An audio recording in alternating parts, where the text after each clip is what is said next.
পাঁশকুড়া হাসপাতাল প্রথম নয়, 15 বছর আগেও ধর্ষণকাণ্ডে জড়িয়ে জেল যাত্রা হয়েছিল জাহির আব্বাসে। পাঁশকুড়া ধর্ষণকাণ্ডে মূল অভিযুক্ত জাহির আব্বাস কান্ডিদের মধ্যেই গ্রেপ্তার হয়েছে।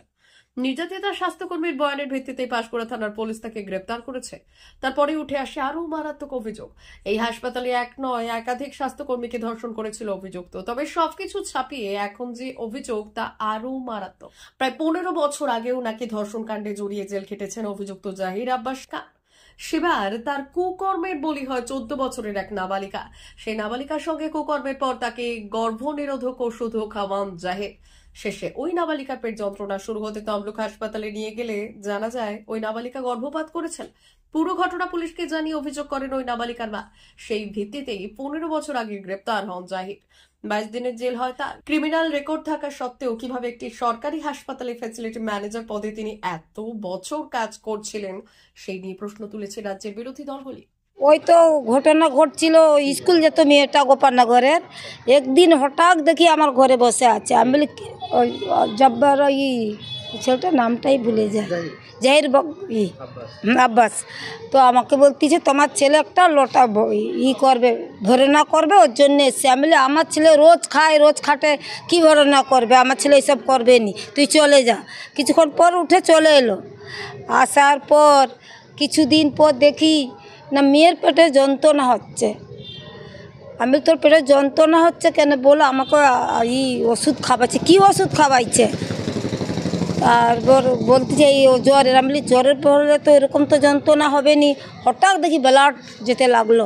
আমি হাসপাতালে এলাম, তখন সুলতানা ছিল। সুলতানাকে বললাম দিদি আর এরকম যাচ্ছে কেন? বলে দেখি নিয়ে এসো। নিয়ে এসতে আমাকে বললো কি এইরকম। মেয়েকে জিজ্ঞেস করতে বলে এরকম গেছিলো আমার কাছে, 6 মাস উঠা বসা করছে। আমাকে তো মেয়েটা বলেনি। ওই ধর্ষণ করেছে। তারপর করতে মেয়েটাকে বললো কি তুমি রিপোর্ট তৈরি করো, রক্ত রিপোর্ট করো। আমি মেয়েকে নিয়ে গেলাম। রক্ত রিপোর্ট করার পর সুলতানা কী করলো, ফোন করলো, জাহির কুন্দুক উপরে আছে, ফোন করলো। ফোন করার পর আমি বললাম ঠিক আছে, আমার মেয়েকে হাসপাতালে নিয়ে এলাম। এসে আমাদের পার্টির লোককে ডাকলাম কি মামা কি করব? বলেছ থানা চ। থানা গেলাম। থানা যাওয়ার পর আমি রিপোর্ট মাগলাম। আমি বললাম আমাকে রিপোর্ট দে। পয়সা নিয়ে গেলাম, বলে রিপোর্ট নাই। আমি বলি কেন? বলো না রিপোর্ট দেওয়া হবে না। আমি তোকে সুলতানা মনে কিছু বলেছে, তুই রিপোর্ট দিবি নি কেন? তো থানা দিয়ে আমাকে তমলুক নিয়ে চলে গেল। নিয়ে যাওয়ার পর হাসপাতালে আমার মেয়েকে ঢুকাইলো। ঢুকাবার ওয়াশ করলো। ওয়াশ করার পর 5 মাসের বাচ্চা ছিল, নষ্ট করে দিচ্ছে ওষুধ খাইয়ে। তো আমাদের কেস চলতিছে। হ্যাঁ আব্বাস গ্রেপ্তার হচ্ছিল। ছেলে ছিল মনে হয় 22 দিনের মতো জেলে ছিল। ওইটা মনে 16-17 বছর হতে গেল। আমার কেস চলতিছে। ওই ঘটনা ওকে ফাঁসি দেয় দরকার। অনেক ওরকম অত্যাচার করে। আমাকে কোর্টে হুমকি দিছিল। তো 2 ভাই কোর্টে দিন পড়ছিল আমার। আমি একদিন একাই গেছিলাম কোর্টে। আমাকে বলছে তুই কত কেস করতে পারিস, তুই কেস কর, তোর নামে আমরাও কেস করে তোকেও ছুটাবো। আমি বলি আমি চোর না, আমাকে ছুটাবি, আমি তো মেয়ে মানুষ, তুই ছুটাবি। আমার নাম জামেলা বিবি। আপনার মেয়ের সাথে যখন এই কাণ্ডটা হয়েছিল আপনার মেয়ের বয়স কত ছিল? 14। যেটা বলেছেন একদম ঠিক কথাই বলেছেন। কারণ যে জাহির আব্বাস খান যে ধর্ষকের আসামি, সে আজকে যে ধর্ষণ করেছে তা কিন্তু না। বিগত 10 বছর আগে এখানকার এই এলাকার নাবালিকাকে ধর্ষণ করেছিল এবং তিনি জেলও খেটেছেন। তারপরে তিনি ছাড়া পেয়েছেন। পুলিশ কীভাবে ছাড়লো ধর্ষণকারীকে জানি না। তা পরবর্তীতে কী হলো না, তাকে আবার এই হসপিটালে কাজে নিযুক্ত করা হলো। তাহলে উপরে তো বড় রকম একটা হাত তো অবশ্যই রয়েছে। দেখুন, বিষয়টা বলার কিছু নেই। কী বলবো বলতে, বোধিসত্ত্ব মহাপাত্র তো আমার এখানে প্রথমে জিডিএমও ছিলেন আমি আসার আগে।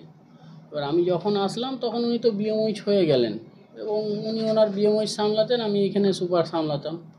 তো সেক্ষেত্রে ওনার সঙ্গে মানে পার্সোনাল সম্পর্ক বা রাজনৈতিক সম্পর্ক নিয়ে মানে আমার বিশেষ একটা মানে নলেজের মধ্যে নেই। এবার ওনার তো সম্পর্ক সবার সঙ্গেই ভালো, কি বোধিসত্ত্ব বলুন, কি আমার বলুন, বা আমার অ্যাসিস্ট্যান্ট সুপার হসপিটালের, বিজেপি, তৃণমূল, সিপিএম সবার সঙ্গে ওনার ভালো সম্পর্ক। বাইরের ওনার যে মুখোশটা সেটা সবার কাছে সেম, খুব একটা ভালো মানুষ, হেল্পফুল মানুষ, জনদরদি মানুষ।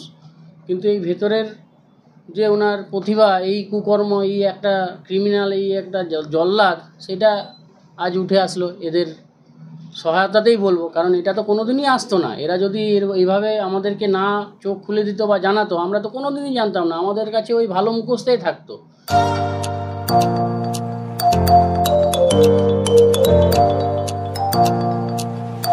উন্নত ও অত্যাধুনিক চিকিৎসা পেতে আর দূরে নয়, আপনাকে আসতেই হবে জেলার বৃহৎ মাল্টি স্পেশালিটি হসপিটালে, ওম হসপিটাল, ললাট, পশ্চিম মেদিনীপুর। এখানে পাবেন 24/7 এমার্জেন্সি সার্ভিস। এখানে চিকিৎসার ক্ষেত্রে সমস্ত রকম অত্যাধুনিক পরিষেবা পাবেন। এখন থেকে আর বাইরে যাওয়া নয়, একেবারেই কাছে সমস্ত চিকিৎসা পরিষেবা পেতে চলে আসুন ওম হাসপাতাল। রোগী ভর্তি, অপারেশন, আউটডোরে রোগী দেখানোর সুব্যবস্থা। এখানে ICCD, HDD, dialysis unit, burn ইউনিটের পরিষেবা পেয়ে যাবে।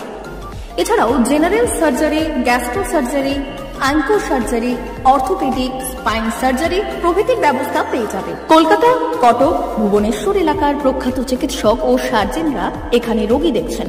রোগীদের সুবিধার্থে 24 ঘন্টা চিকিৎসা পরিষেবার পাশাপাশি থাকছে 24 ঘন্টা অ্যাম্বুলেন্স পরিষেবা।